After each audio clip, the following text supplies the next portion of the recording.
Hello again to everyone. My name is Nili Steinfeld. I'm from Ariel University School of Communications. And this is the privacy panel discussion. We were supposed to be me plus 3 discussants, but unfortunately, Orly Martin-Friedman from Microsoft is very ill today. She couldn't join us. She sends her regards, and I'm very sorry she can't be here. I think she would make a very good contributor, but nonetheless, we are all very good contributors ourselves, so we'll manage.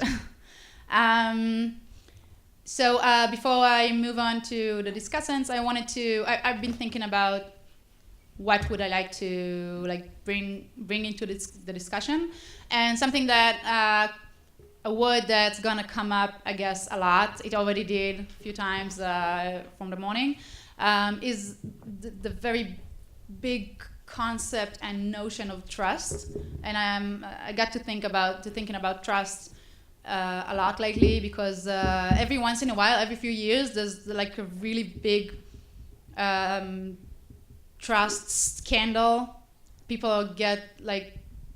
Users get freaked out, and we have like a major trusting problem because something burst out in the media.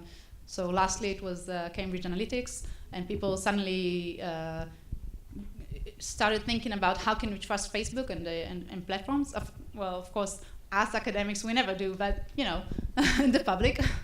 And also, trust is a lot of what we discuss, and a lot of the relationships that we are forming between platforms and government and users and citizens are based on trust. It's not a one-way street, it's a two-way street, because while users want to be able to trust platforms, algorithms need a way, a technique to trust users, to trust logins, that they are who they say they are, to trust users that they are using the right permissions for the right purposes, etc.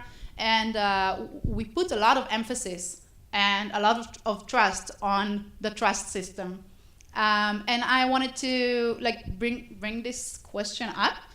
Is this a good way? Is this a good system? Is there a way to regulate legally, ethically, technically trust? Can we do that? Maybe we should take a different turn. Is there a different turn? These are questions that I thought I would like to bring up to the table. And I know also that our discussants, they have their own angle on that, and of course different or various points that they wanted to make. So we'll begin with Mike. Do you want to? Sure. Hello, I'm Mike Morel. I'm from Open Rights Group, digital rights organization based in London. And I just want to say thank you first to the organizers for having me here. It's really, really exciting and a privilege. Thank you. So I'll tell you a little bit about Open Rights Group and sort of how we operate, what we do, and then I'll talk about specifically what we do in the realm of privacy. So we are a nonprofit organization funded mainly by our members. We have several thousand supporters that do regular donations. That's where we get most of our funding. We also get funding from some small grants here and there, but mainly we're based on our members. And our main mission really is pretty simple. We just work to get the same protections for our basic rights that we enjoy offline, online. So a lot of what that ends up being is fighting for freedom of speech online, and then sort of the other half of it is, for the most part, is fighting for digital privacy protections. And so again, I'll focus on that today. And our approach is pretty comprehensive. We're focused on UK regulation mainly. However, because we're still in the European Union, we end up doing a lot of work that has to do with European regulations. Of course, they still affect us. And we also, when it makes sense to, we form coalitions with a lot of similar organizations in different countries, particularly in the EU. There's an organization called, a coalition called EDRI, European Digital Rights, that helps us coordinate our campaigns with about over a dozen different campaigns in the EU when it makes sense to, and we try and do that as much as we can. We also partner up with organizations throughout the UK, when that makes sense, such as Article 19, who's here today. Occasionally we work with them. Other groups like Liberty and Privacy International, of course. So our approach is really comprehensive, and we're not a gigantic organization, but we try to tackle these issues from every angle. So the sort of foundation of it all is intensive policy work. So we have a policy team that monitors EU regulations, also UK regulations, and that sort of informs the rest of our work. So I'm a campaigner. I'm a campaigns manager. So my job is to do digital campaigns, the sort of hacktivism, clicktivism, whatever it was referred to before. That's not just what we do, though. But yeah, we do customary campaigns online, like petitions and email your MP, that sort of thing.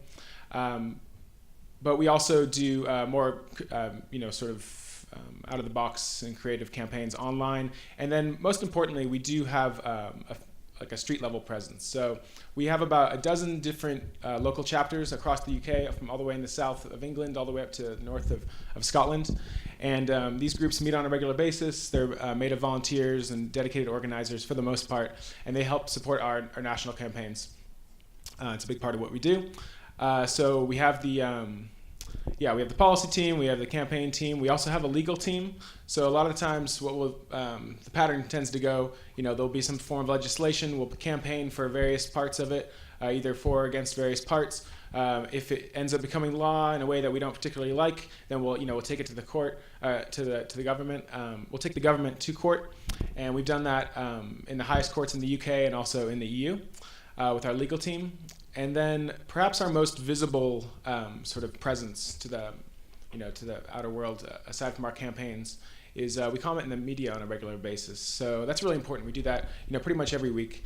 We talk to the media about all the ongoing issues that just keep coming more and more, all the digital rights issues, and sort of contribute to the debate on behalf of the public interest. And then finally, the last sort of major branch of what we do is we do tech projects of various kinds. So our supporters, people interested in digital rights, they sort of cross the gamut of different kinds of people, and some of them are obviously very technically minded. And so we have various projects that we do that further our campaigns. And so just to give you an example, our longest running, sort of most well-known tech project is something called blocked.org.uk. You can go to, and what it does is it's essentially it's a way of chronicling online censorship. So what you can do is you can type in any website. You don't have to be in the UK to do it. But you can type in any website and then press go, and usually it works right away.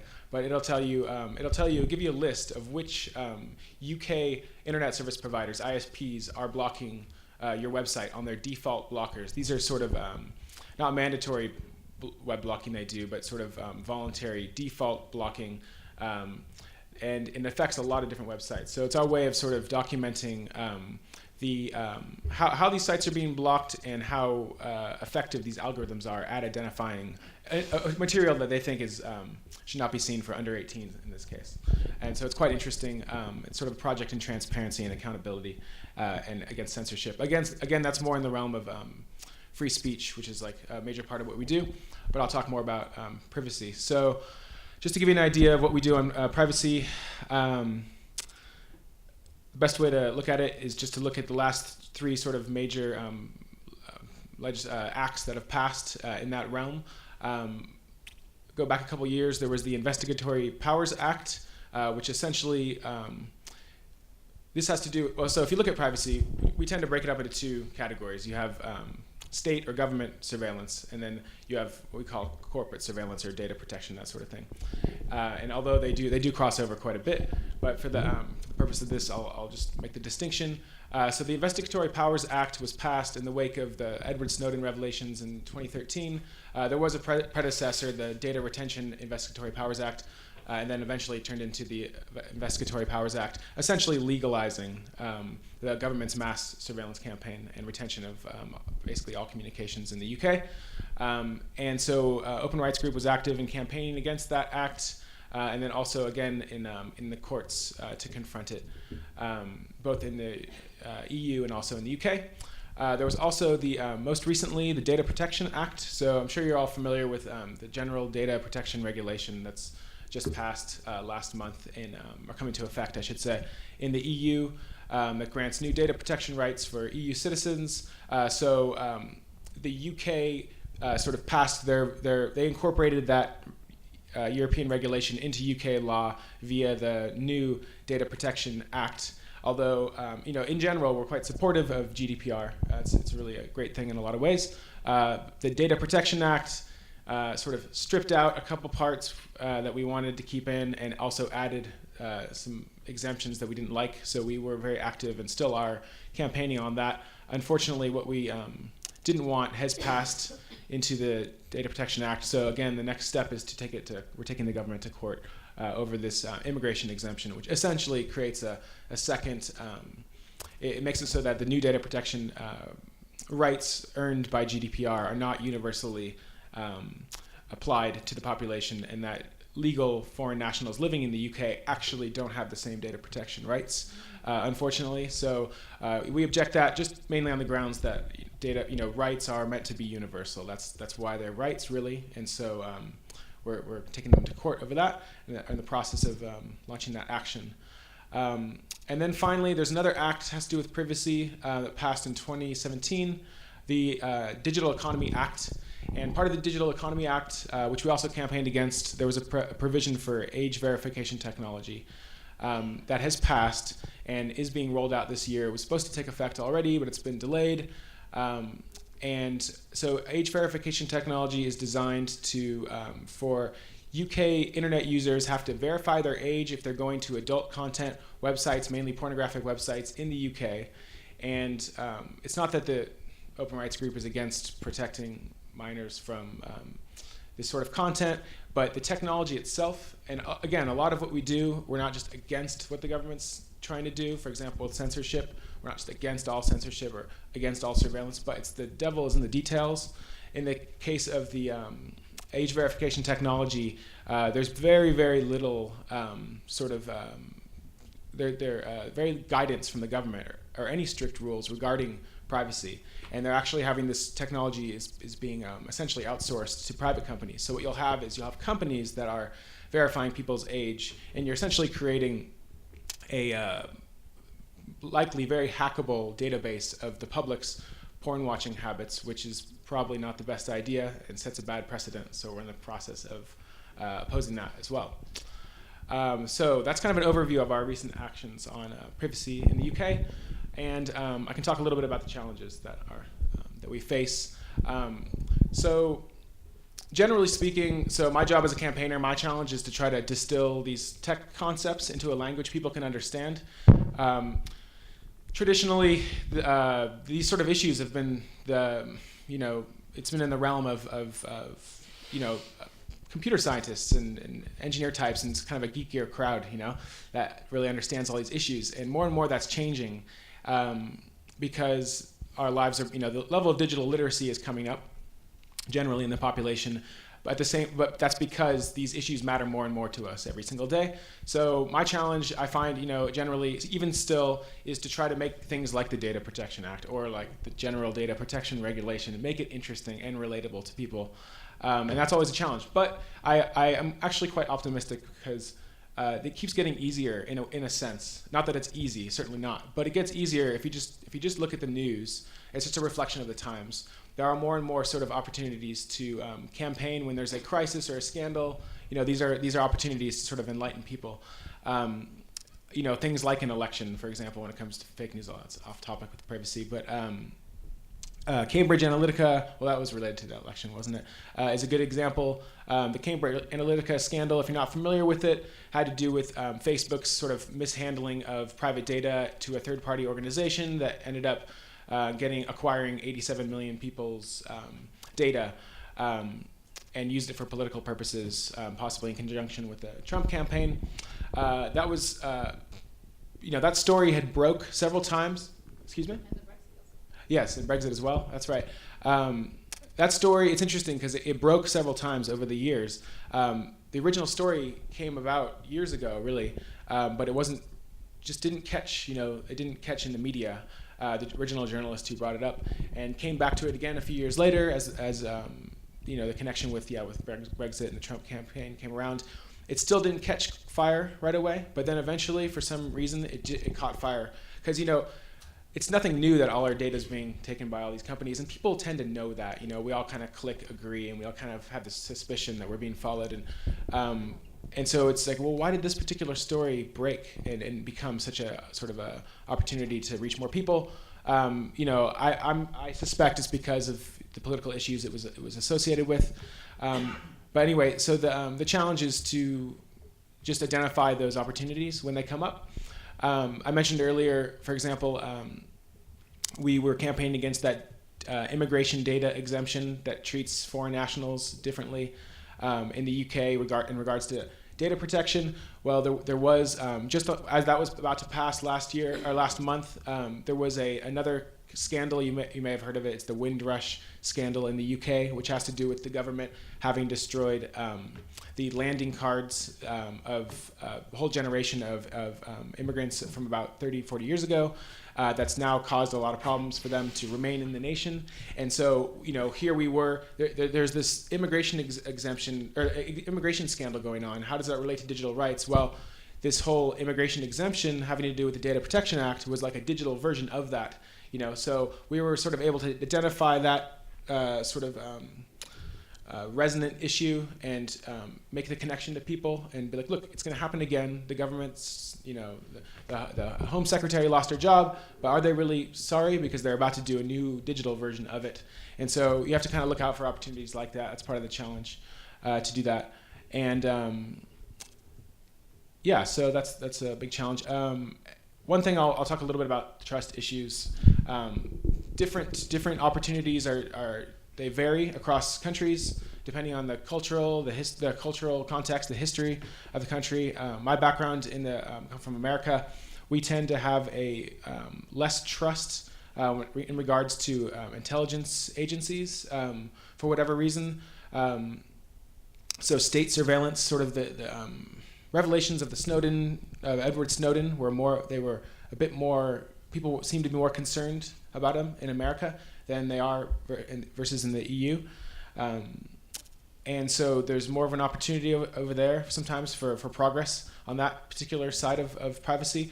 It's generalization, but you can kind of say it's the opposite in the EU and in the UK in regards to corporate surveillance. There's more suspicion of corporate surveillance or data protection issues, possibly because the biggest sort of offenders or villains in the case are American tech companies.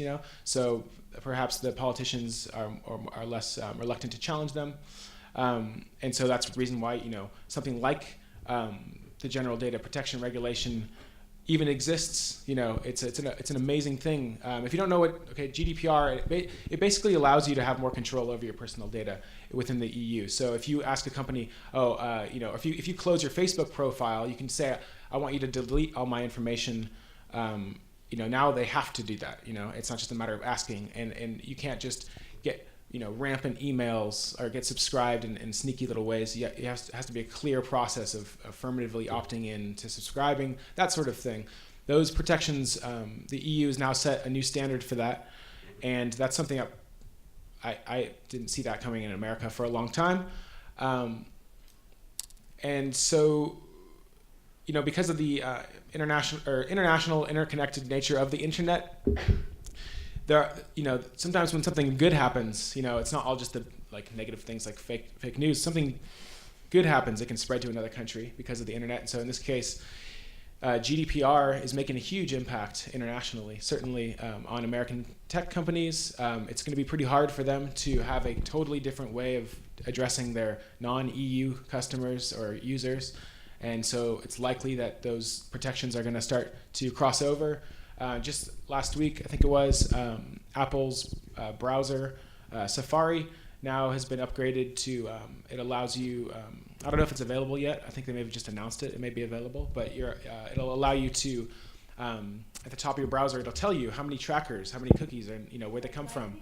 Excuse me? Is that like Like Ghostery, or maybe, yeah, exactly. Is in the same one in Firefox. So. Yeah, exactly, yeah. So what used to be optional, is now or something like a plugin you could attach to a browser is now going to be part of Safari, and that's I imagine that was spurred on by GDPR. I can't make the 100% connection, but there's definitely going to be a positive influence from it. So coming from my perspective, I moved to the UK about 2 years ago, and so for me it's just been like really I'm just impressed, by GDPR. It's not perfect, but just to see the effect now going back to the States, it's leaves me with an optimistic feeling. Okay, so hi, for those of you who don't know me, I'm Jonathan Klinger. I'm an attorney from the Israeli digital rights movement. Because most of the people here actually do know me, I'll save the hassle. Anyone who doesn't know me can just Google me, and we'll start by asking a question. How hard is it to be a digital rights activist? And in order to ask this, I want you to think of a situation that all of us see every day, and it's not digital, but it shows you how hard it is to be an activist. You go to the grocery store. There's the short line for 10 items or less. And there's this person right in front of you with 30 items. Not 12, not 15, 30. Now, we've all seen that in Israel. In the United States, no one will dare to do that. I mean, they have social norms. We don't. So how many of you will go up to the main cashier and tell that lady, well, lady, there's this guy in front of me or this girl in front of me. They have 30 items and they're making this line longer for all of us. How many of you will pay the social price of being the activist? Now, this statement of doing something just to change something that won't just benefit you, but the greater good, has a lot of cost. And that's the reason that most of us don't do digital activism or don't do activism at all. And because of that, because we say, well, okay, it's just 5 minutes, I'll wait 5 minutes in line, and then this person is not shamed, and because he's not shamed and no social actions are taken against him, this continues and the problem grows. And then the 10 items or less becomes 30 items or less just because of the norm. Now, the fact of the matter is that as long as you don't act, things change against you all the time. Now, we see that in privacy because the first question we get when we get to the media, when Karine goes to TV, when Doron goes to TV to be interviewed on privacy issues, they ask him, well, aren't the horses already out? Isn't it already something that's out of the question? Because we are all on Facebook. We all gave away some of our rights. Yeah, Doron isn't on Facebook. I'm very limited, but the fact is that being on Facebook is a political statement. Now, if we want to first frame this and ask, what is activism? Activism is being more oriented on your rights, meaning everything you do, every decision you make, whether you have a loyalty card on your grocery store or whether you have a loyalty card on your grocery store that collects all your personal information and what you bought and what you did not buy, or whether you watch certain channels on your smart TV or not, all these decisions are activism. Now, once we understand this, we have to see what we at the Digital Rights Movement have done in the last decade. The first thing we've done is litigation. I mean, we go to the parliament, we try to persuade, but unlike normal parliaments, Israel is quite different. I mean, in the UK parliament, in the US Congress, you see discussions, you see committees in parliament with 50 members, people asking serious questions.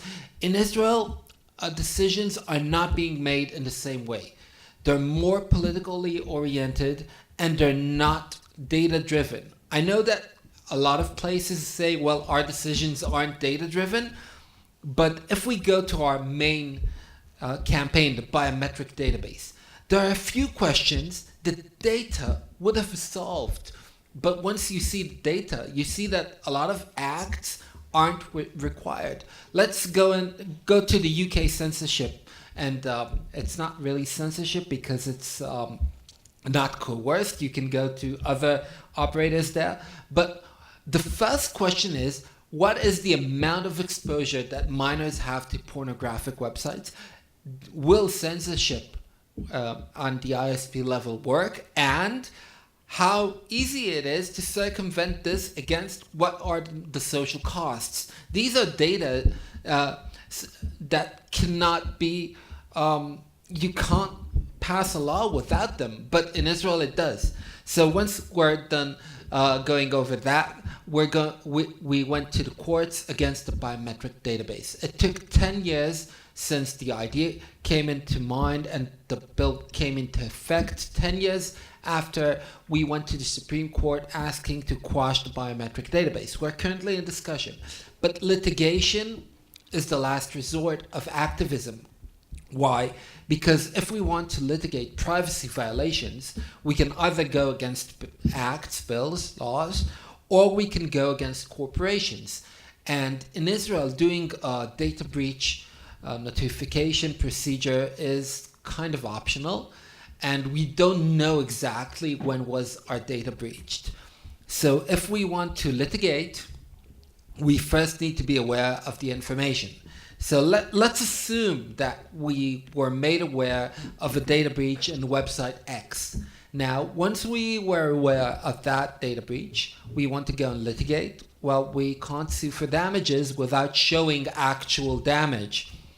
Now, it's not that easy to put a number on your personal record.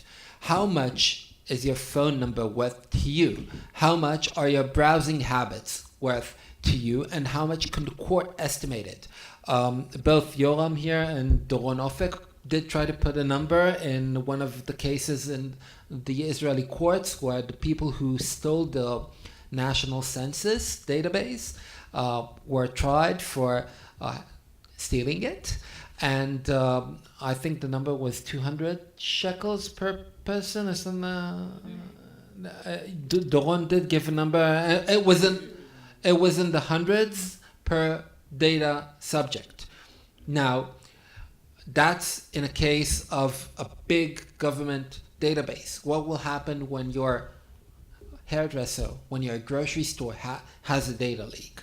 So doing activism via litigation is not optimal. It's not optimal because it needs specialized tools. It needs lawyers that know data protection laws, and those don't come in cheap in Israel. There's a handful. You need a specialized set of courts because our courts, they won't deal with data protection lawsuits in a different way than they deal with traffic accidents. And once you go over that, well, your damages are low. Now, if litigation is not the answer, will hacktivism be more of the answer? Will setting up systems that call politicians and corporations into action and which are borderline legal in some cases be the answer? What do I mean by borderline legal? Let's say that we have a system that knows which parliament member is in parliament at the moment, because we've had that made already a few years ago. And we do know who is going to vote on what bill and when. And just when someone leaves the building and he's from our side, just text him a message. Hey guy, you left the building. We know you're for our side. Please go back in so you won't forget to vote. Now, this is borderline legal. It might be an invasion of his privacy because you harass him, because you stalk him, because you see at any time where is that person. Now, just calling into action is also borderline. It's borderline because some politicians have claimed, I don't agree with them, but that's their claim, that they do have some personal space. And if they're elected officials, it doesn't mean that people can call up and ask them to vote on something. So in order to be an activist, you take a lot of risks. Being an activist in Israel means that you're subject to interrogation. A lot of digital rights activists were interrogated for activism both in or outside of the digital realm. you do face a lot of lawsuits. We do have a SLAP clinic to protect activists who were sued for their activism as a part of the digital rights movement. We have 10 or 12 students, 5 or 6 lawyers, but it does come with a risk. I was personally threatened, like, I don't know, a dozen times by politicians or other people every time I went and said something that annoyed them, because libel laws are easy. So I had the pleasure of not being sued because, well, that's me. But I mean, this is still something that we have to face. Now, if we look at litigation not as the answer and activism as a risky issue, we ask how can we make a change? How can we do something for privacy without making anyone annoyed? So no, you will make people annoyed, but you do have to tiptoe.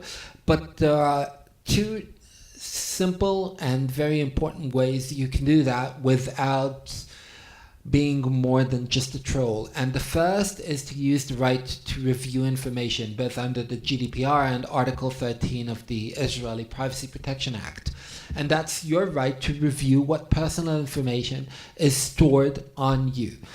As long as you go to any corporation, any entity, and ask them, well, guys, please give me a copy of all my data, you first understand exactly what they have on you. And even though you don't know whether there was a security breach or not, you do know that in a lot of cases, these guys would prefer deleting a lot of the unnecessary information than disclosing it to you. For example, your phone operator has to disclose internal communications about you if you're an annoying customer, if they gave you something but they still think that you were entitled to more. It's a consumer-oriented right, but they'll delete that instead of giving a copy to you. Once they delete, they can target less. The second thing you need to do is be more vigilant, meaning set up your fake identity. Meaning that I have a fake identity. It's quite known. I mean, most people know my fake identity because it's the name I use to register myself for unnecessary services. It has a fake ID number. It's not a person's ID number. It's a fake ID number that passes all the certifications. It's a fake name because I don't want my name to be associated with these pieces of information. Yeah, I mean, when you do have a lot of information lying around about you, people target you, and your privacy means that you pay less. And as long as people have little information about me, they can make me pay less for products. So I use services under an assumed name, under an alias, to protect my privacy. I carry around only what's needed, only an anonymous card for my transit, or I pay more in cash, and I use more anonymizing services because this is a part of my activism. Now, if you want to be an activist, it doesn't mean you have to go and protest. You don't have to hold signs. You don't have to sign petitions. You do have to ask the right questions from your service providers. For example, if you rent a car and the car has a GPS tracker, you ask, how much more should I pay for you not to track me? If you want to sign up for a website and there's 2 price tiers, one is free and the other is not, you ask, well, if I pay you, will you not target ads based on my behavior? And if they do so, well, you might be better off. Well, if you see what happened with the GDPR, I think it was the Washington Post. They allowed EU nationals to register for a non-tracked version, and the price was, instead of $50 a year, $80 a year, just not to be targeted. But in some cases, paying more for privacy is worth it. If you see grocery stores or supermarkets and you see their financial reports, you can see that people who are members of their loyalty club pay around 25% more at the cashier. That's the price of giving away your personal data. It means that giving people money is easier than giving them your information because you save on long run. Now, this is the first part of digital activism. It's not going and being so active, so vigilant. It's just knowing what you give away. Installing a browser with privacy-enhancing technologies, using a VPN, all of these might make you seem paranoid, but they'll protect your privacy better and will help making a change the next round that people will go and say, well, but everyone's on Facebook. Now, I'll give a few examples to show how the "but everyone on Facebook" claim is not really right. First of all, because not everyone is on Facebook, but let's put that aside. A lot of people who are, and I'm not naming names, do so with limited information. For example, they won't post pictures of their children. Now, I know it's very popular to do so, but I look at my close friends who are not as privacy oriented as I am. They just grew up with me, but they're not, fanatics. They post 1 or 2 pictures of their children once a year, twice a year, not more than that. I know that there are a lot of people who do post photos of their children on a daily basis, but because the feed is biased, you're most likely seeing them all the time, so you think that people are posting photos of their children constantly. That's not the case. Now, it's not just photos of children, it's profile pictures. Facebook uses biometrics. Now, I do have some photos, but I'm not tagged on Facebook on more than 2 or 3 photos. I try to do that so that I would remain my own self and not be an identity in their database. As long as you do your own decisions, as long as you're aware, well, then you solve a lot of the problems. Now, as a private lawyer, as a person who actually makes money off doing privacy and not just from the digital rights movement, we do try to make these privacy policies as readable as possible, which means that if you want more activism, you should make these documents readable. And I'll give an example. A week ago, I tweeted about the privacy policy of one of Israel's more popular apps. It said that the app tracks your browsing habits even if you just have it installed and it's not open. Now, following my 80-something retweets and likes and whatever, they removed that section from their privacy policy. Now, making people aware of what these agreements say means that consumers can make a change. If you know that someone tracks you and you're somewhat, let's say, well, if you're somewhat violent about it, because it's not hard violence, but you're somewhat violent, and you let people know that you don't like this and you'll uninstall their app or you'll unsubscribe from the service, and there's a lot of people, then, well, they might change. So if you want to change the way you behave. You don't have to go to court all the time. You don't have to go through petitions. Just change the way you act as a consumer and do a lot of things that help you be better off. And when you do that, the market will change with you. Thanks. Thanks to both of our speakers. I want to move the discussion to the audience quickly, but I just had a very quick note. I saw, with regard to the GDPR, I saw an interesting tweet the other day, which started a very big discussion. Who is the GDPR helping?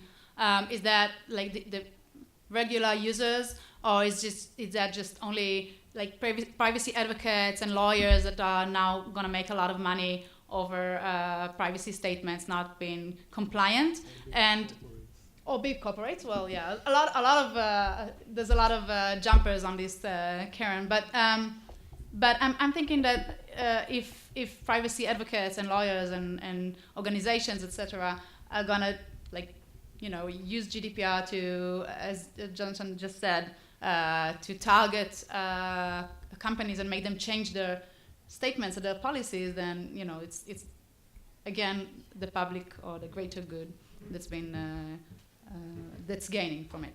Okay, so yeah, we're in the process of making a new tech tool at Open Rights Group, and it's I don't know everything about it yet because I'm not working on it personally, but the general idea is it's designed to make it so people can use GDPR, they can actually take advantage of it and understand how to use it in an easy way.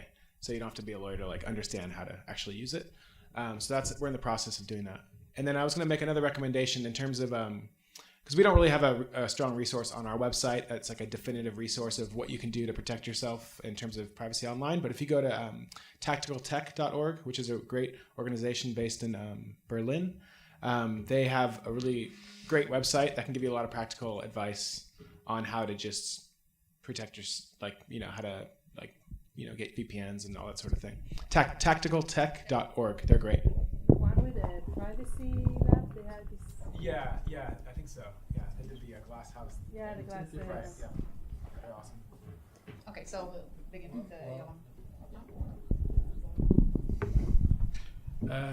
For those of you who do not know, my former position was Israel's Data Protection Commissioner, so I have a lot to say about this issue, and one of this is, and it was totally not discussed, that privacy, as every human right, is a matter of balancing between rights, and the major problem with privacy, which I understood during my former position, is when you try to balance on a local, I call it local balance, between privacy and another balance which is now competing, like security, which is the right to your life, or even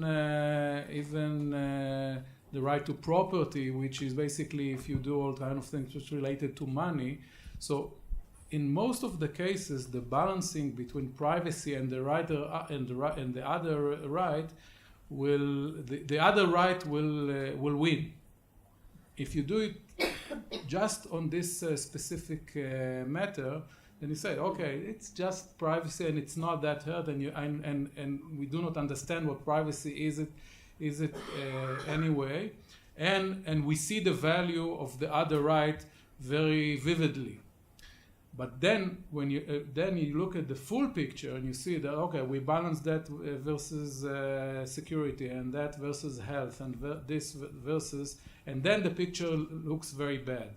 So I think that the discussions should be, how do we balance privacy versus other legitimate rights? Okay, so activism is not. I'm not sure that activism is the method. It's a discussion which has to be done by the society, and I think that activists are important because they kind of put the light on a question, but in the end, it's a discussion of the society to decide what is the right balance between privacy and the other rights.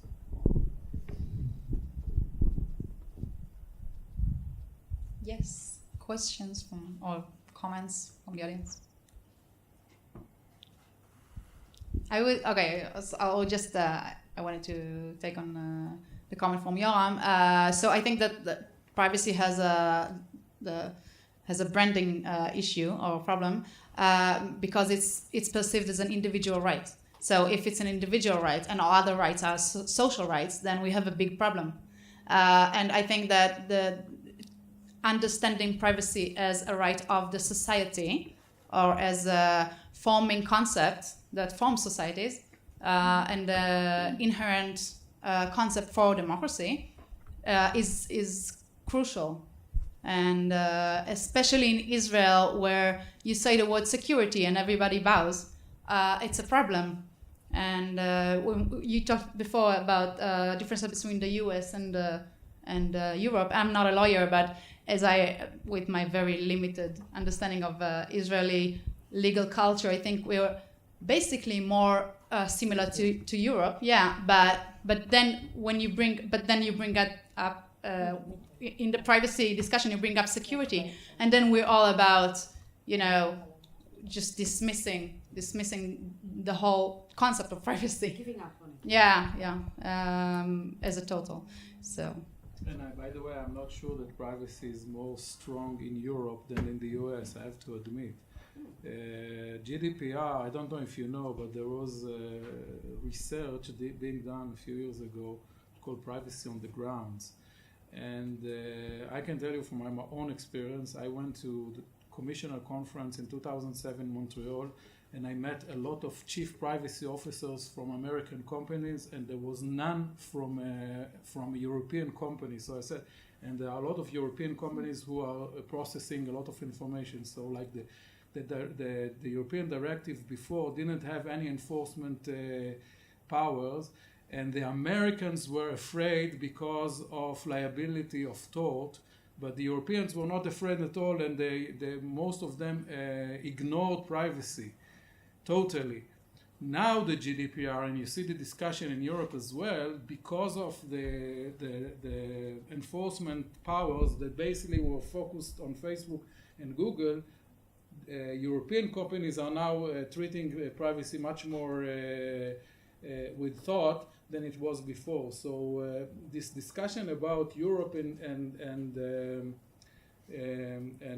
the US is very limited in thinking. And by the way, there's another point which basically says that Europeans are interested in the firms, right, in the corporates, and the Americans are against the state. But historically, the data protection regime in Europe came from the usage that the German did with the lists in World War II. So it's basically against the state. So where is the thinking of data protection against the state? And then now we are focusing on corporate. So Europeans are much more easy with the usage of the state of personal information than the Americans. Okay, right. So this is kind of a mixture that no one understands. The GDPR doesn't apply on any state processing that relates to security. And the GDPR that do not apply on government bodies. It does apply on government bodies, but not as long as they're meant to be enforcing the law or taking any security measures. So I'll go back to the issue of security. When we had the hearing in the appeal on the Supreme Court against the biometric database, the government just stood up and said at the end, when they understood that their claims might be weaker, they said, well, we do have a secret review that we want to show the court on ex parte, meaning just us. The appellants won't be able to see that. We want to submit it to the court and show them why it is so important to set up a central database in Israel that will hold each person's index fingers and facial photos in a biometric quality. So I laughed a bit in front of the Supreme Justices, but that's just me. And I told them, can you please specify a bit more? And once they specified a bit more, we got to understand that what they claim is national security is actually things that they might be, in 90% of the cases, compelled to provide under law, under Freedom of Information Act, and under the specific biometric bill, which means that only something like 10% of the document should be secret. And we told the Supreme Court, well, we can agree for them to get that, but only if we receive a copy with a blacked out version of what's secret, then that's the following items. And they said, well, no, it's either we submit the classified document without you seeing it, or we don't submit it at all. And if we don't submit it, there's something that's in legal Hebrew, it says that the government should always be seen as doing the right thing, and that they did no wrong in any decision, and the decision was made after considering everything, unless you prove otherwise. We have the burden. So I think we lifted the burden, but the use of security in order to allow privacy violations is something that we need to put in front of a lot of data in order to see that that's bullshit. And why do I say it like that? Because, well, if you see cameras used, at first they were used to protect us from gangs or from terror attacks, and then they went down for protection against people selling drugs, then people smoking drugs, and now it's used to enforce parking violations. Now, it's the same tools, but some municipalities installed cameras just to enforce fines on parking. And that's the problem. Once you have some technology that's invasive of privacy, people will try to use it in any form later on. It's a slippery slope that we have to stop. And if we don't stop it at the top, then we'll end up having cameras doing traffic citations. You want to add, right? Yeah. A couple things. I'll say sort of the most stubborn challenge that privacy organizations face, I find, is this narrative we're talking about, which is the if you have nothing to hide, you have nothing to fear, which is the use of national security concerns to give away all your privacy. And it's a really tough, it's the toughest, I think, sort of concept to deal with. You're dealing with politics of fear, essentially. And you mentioned earlier about having a discussion about how do we feel about privacy and balancing it with other rights. And I think that does need to happen to a degree, but I feel like we already intrinsically know what level of privacy we're comfortable with. The only difference now is that it's reached such an insidious level that it's in our pocket that we're uncomfortable with it. So, for example, if everyone had an actual wiretap in their house, or if everyone was actually being followed around by somebody from the government or from a corporation for that matter, we would be uncomfortable with it, obviously. That. So it's just a matter of, again, it's the challenge of that we face when organizing on these issues of making these abstract tech concepts more relatable. And so it's just a matter of people don't really realize so much that's happening. I mean, if you look at Cambridge Analytica, as much of a I mentioned it as like a good story that helped us campaign because it was people could relate to it. As much as they could, there were 87 million people that had to be notified that they were violated. It's not like everyone knew. It's not like it hurt immediately, for any particular reason. Did it cost an election or two? Maybe, maybe not. But there's still that abstraction level of this that I imagine would start to change going forward as the internet gets more integrated into our own lives, and the blurring between digital rights and regular rights happens more and more. I mean, if you look at the Internet of Things that's emerging now, it just kind of makes you wonder, what are digital rights? Is there a difference? If everything's integrated into everything, it's all the same. So maybe it'll be easier to organize around that. I will say, what's my other thought? I forgot. It'll come back to me. Yeah, it's private. We don't know. It's private. So you cannot explore it. So I do have a question following what you just said.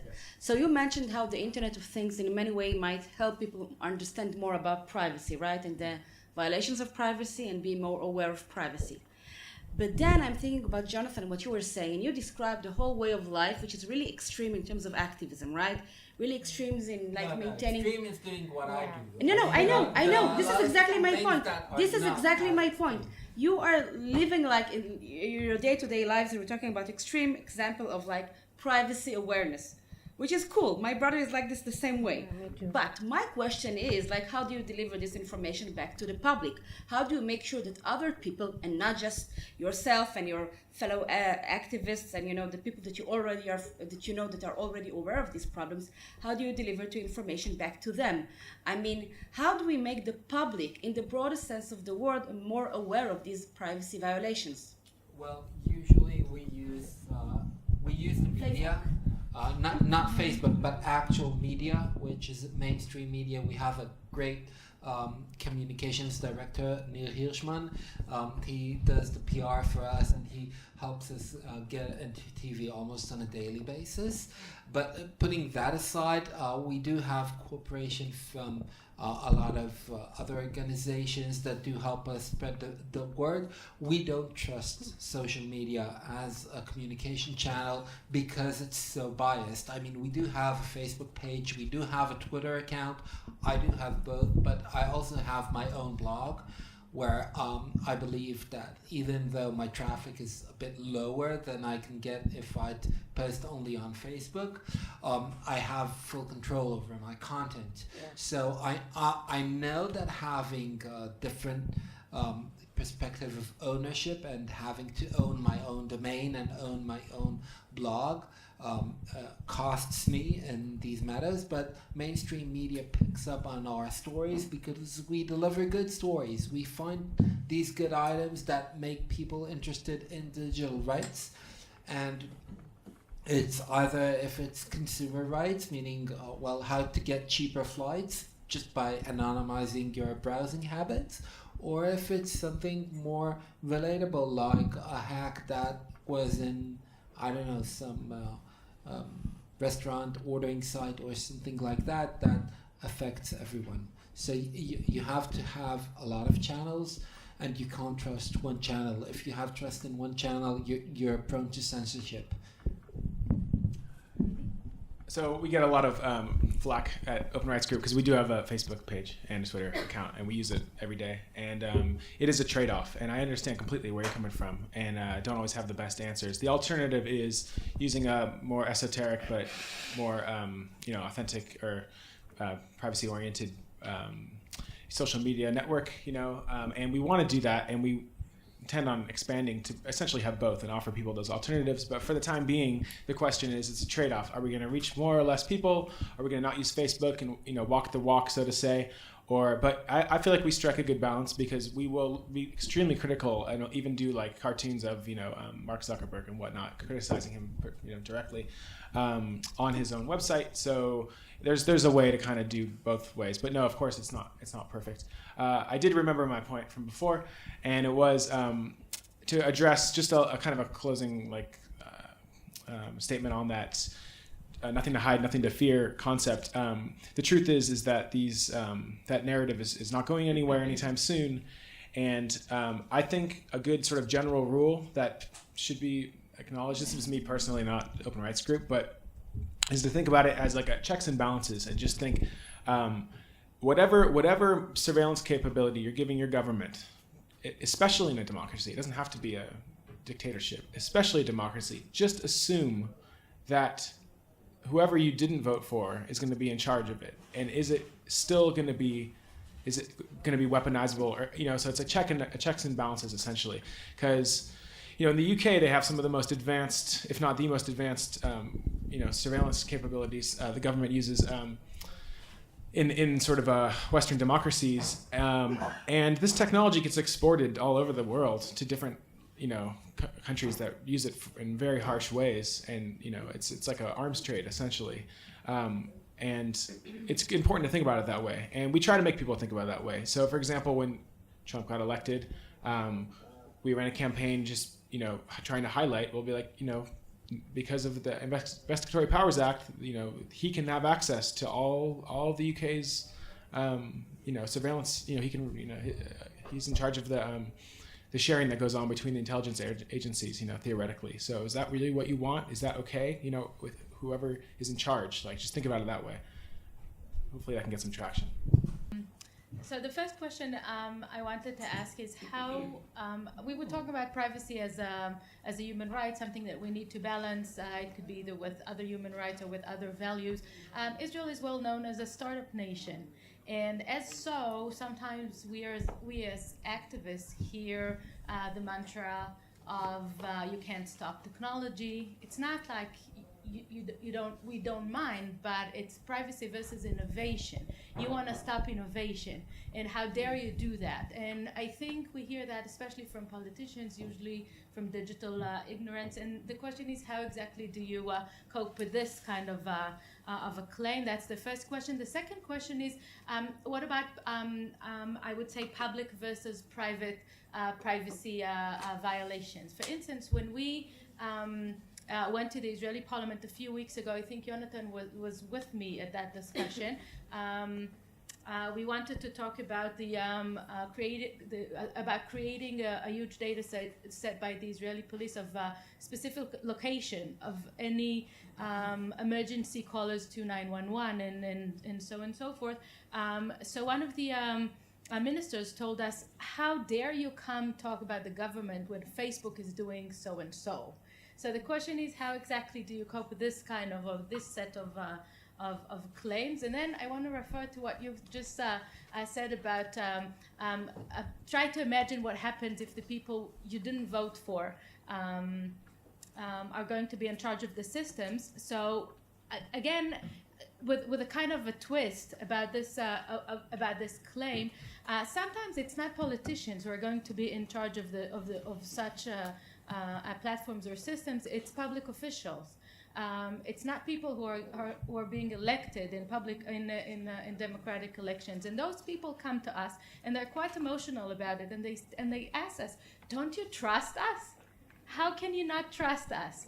And sometimes I try to reply by saying, I know that you specifically is a unicorn public official, but what if someone else is going to be worse than you are? So the question is, how exactly do you cope with this? Thank you. I guess I can reply to that last comment.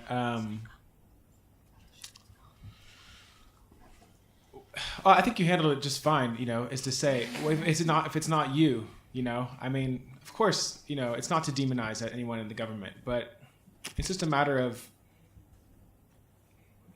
I don't know, I reply in the same way. It's just a check and balance. So you have to have the right person in charge to be able to trust this sort of powerful tool with, and it has to be at a certain standard where even if someone who's not worthy of it could still be in charge. And there's evidence of that along with the Snowden. Some of the things that Snowden revealed showed that his fellow security intelligence agents, contractors, they were definitely abusing their privileges and following people around and doing that sort of thing. In regards to the public-private question, I'm not sure I've encountered that before. So you're talking about governments saying, "Oh, how can you possibly criticize us when companies are doing worse?" Is that what you were saying? I'm not sure I've heard that argument. Well, that's Israel for you. I've heard it from the same minister that Tehila heard it from in the same discussion. But it's a part of the government's attempt to regulate Facebook because, and I'll rephrase what Mark Zuckerberg told the Senate when he was asked whether he trusts Facebook with personal data more than he trusts the government, and he said yes. And I think so as well. I do trust corporations more than the government with my information. However, I do want to choose what I share with those corporations. Why is that? Because, well, in most cases, corporations have a better interest to protect my information. Facebook has an interest to keep my personal data with it and not share it with others because it's its revenue source. And if someone would have a copy, such as in the case of Cambridge Analytica, then they would impair Facebook's ability to make a profit out of that data. Now, the government, on the other hand, doesn't have this financial gain at its head, and well, they share data with everyone, both inside the government and outside. The Israeli government is now working on a big data health plan, meaning sharing pseudonymized, I say there's no such thing, medical information of people to research companies. Now there's only one person with cancer who lives in Tel Aviv and has 2 parents, age X and Y, and a few children named A, B, and C, or with diseases A, B, and C. That's not pseudonymized information, but the government does think so. I don't see a company having all this information willfully sharing it just because, well, it's profit center. So we do have this claim in Israel, but that's just a part of our non-data driven policy making problem. I have to say that I hear that claim from users as well, from people, not just from government officials. People saying, why should I care if the government has information on me? Social networks already do. So I just as a note, I checked it out a little bit, and when people are actually asked to give away information, they prefer commercial companies than the government. I think mostly because they don't think that the government would ever ask; they would just take. But with the whole post Snowden, we already know that there's a lot of cooperation. There's a lot of leakage of data from one sector to the other. So it makes no sense to even just divide them. The government can just ask for it. Exactly. They can just buy it off Facebook instead of going with the FISA warrant. Yeah, or ask nicely. Yeah. I heard that after the Facebook Analytica scandal was published, so the number of users in Facebook practically didn't change.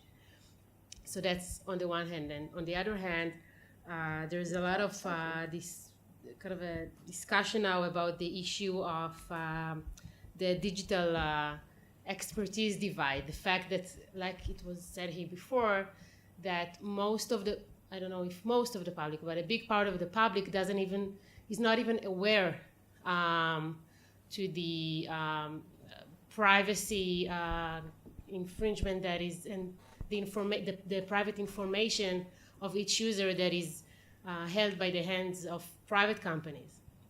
So what I'm asking is basically, is it that people are not aware, or is it the culture of privacy that has changed and people doesn't think of privacy as they used to think about it? Even when we think about the concept of Facebook, that I publish my private photos of my family online to like 600 people. All my closest friends. 600 of my closest friends. True, but still, yeah, exactly. So perhaps is privacy, maybe people, change. Maybe the public has changed its mind about privacy, or they are just not aware of it. So people don't estimate the costs correctly. Now let's go a month back. Ituran, Israel's biggest car GPSing system, had a security breach. Anyone with the ID number, which is no longer confidential information in Israel thanks to a few people, anyone having an ID number of another person could have tracked your car's location if you had Ituran. This was closed down, but has anyone stopped using Ituran because of that? No. Why? Well, because the price of switching to the privacy-enhancing technology to going to the competitor is too big.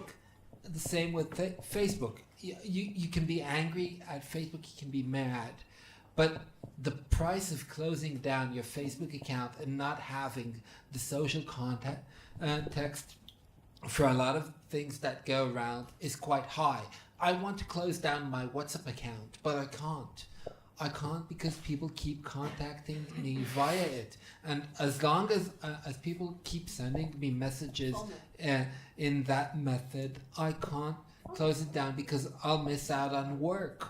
I'll miss out on things that I do have to do. My students won't be able to communicate with me. The same goes for Facebook. The cost of closing down your Facebook account is too high. And as long as it's too high and you can't just mobilize to another social network with all your data and friends, then, well, you won't leave Facebook even if they'll post your nude photos. Sagit wanted to comment as the last thing. Yes. In our research, we found out that people do know about their privacy and about the fact that the lack of privacy in this age. I think that the answer is more complex. Sometimes people doesn't know, but I think that the perception of privacy are changing, especially when you ask teens, adolescents. And I think that, and we also saw in our research that the perception of trust related in a very hard way to the perception of privacy.